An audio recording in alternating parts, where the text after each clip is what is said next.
Benefits of having a positive mindset. Number 1, matibay ka. Kung meron kang positive mindset, mabilis kang makakabawi sa mga pagsubok mo sa buhay.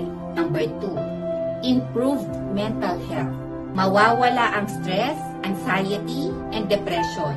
Mapapalitan ito ng happiness, calmness, and good health. Number 3, positivity can build stronger connection.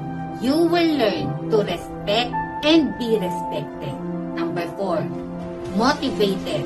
Positive na ang outlook mo sa buhay at ganado kang abutin ang pangarap mo kahit anumang nakaharang dito. And number 5, greater success. Puno ka ng pag-asa at naiisip mo na ang lahat ng solutions and opportunities.